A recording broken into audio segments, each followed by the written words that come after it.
Iprinoklama na ng Commission on Election ang 14 na nangungunang party list groups ngayong umaga. Ang detalye, alamin natin sa aming kasamang si Noel Perfecto. Magandang hapon sa iyo, Noel. Magandang hapon. Tama ka diyan. Katatapos lang ng proklamasyon ng National Board of Canvassers sa 14 na o first batch ng 14 na mga party list groups na iprinoklama na kanina sa bisa ng isang resolution 006-13 ng COMELEC and Bank. Formal ng prinoklama ang listahan ng nangungunang buhay party list.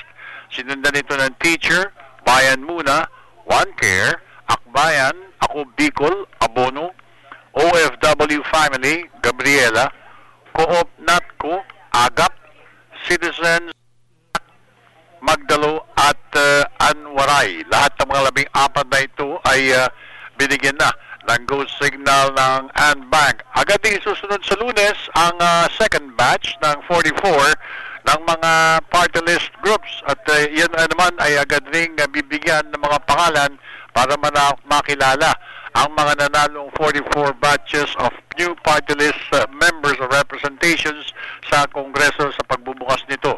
Hingi naman sa mga glitches o mga problemang kakaharapin o kinaharap ng nakaraang halalan ng COMELEC. Ito may kaugnayan pa rin sa PICOS machines. Sinabi ni Chairman Brillantes na ito'y kanilang bibigyan ng pansin at pinag-aaralan pa hanggang sa ngayon. Pansamantala, formal lang inilatag at pinoklama ang 14 na new batch of party list winners sa nakaraang halalan. Kasama pa rin si Barry Humol at Erwin Navarro, Noel Perfecto, Television Tambayan.